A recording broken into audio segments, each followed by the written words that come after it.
Some of these Swamp Thing stories seem like they're a little repetitive just to see what kind of monster Swamp Thing would go after, but I want to do a synopsis on some of these.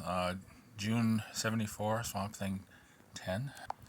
Arcane is alive again in a misshapen body and wants Swamp Thing's body. He shattered every bone when he fell, but the spark of life was still in him. The unmen that were left took him back to his laboratory, and he guided them through telepathy to rebuild his body and use the synthetic parts and stuff. And that was the best they could come up with. They fight.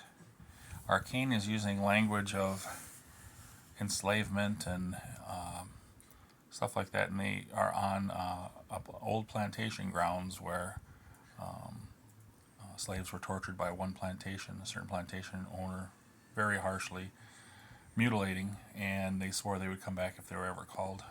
Cain says he wants to be master of the world, and the grave starts shaking. The dead slaves rise up and attack Arcane and his unmen.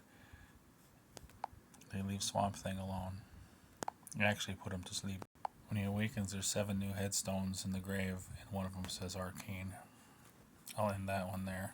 August 74, Swamp Thing 11. If Swamp Thing stands in his place for too long, he starts to take root. Swamp Thing saves Matt and Abby from a mutated creature. Man wants to start a new Eden Dome city in the swamp, but it blows up. A jewel has Swamp Thing travel back into time of the dinosaurs. Sends that one. October 74, Swamp Thing 12. Swamp Thing fights dinosaurs in the past.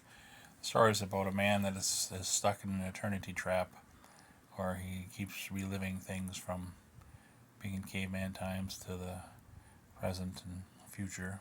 I'll end that one there. December 74, Swamp Thing 13.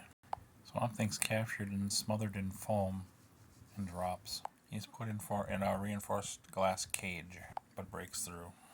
They spray him again. They put him in a cage surrounded by laser beams. Matt goes to Swamp Thing, says, "You've saved my life countless times. Speak, tell me something." He says, "I'm Alec Holland." He tells Abby, and they're going to break him out. He does break him out, and he escapes. February 1975, Swamp Thing 14. Swamp Thing notices that his swamp has had mutated creatures and mutated vegetation in it. Dangerous radiochemical waste had opened up a container and seeped into the environment. It contributed to Swamp Thing, and he wants to see the chemicals and maybe we can reverse it, but they're all gone. I'm ending that on that one. The end.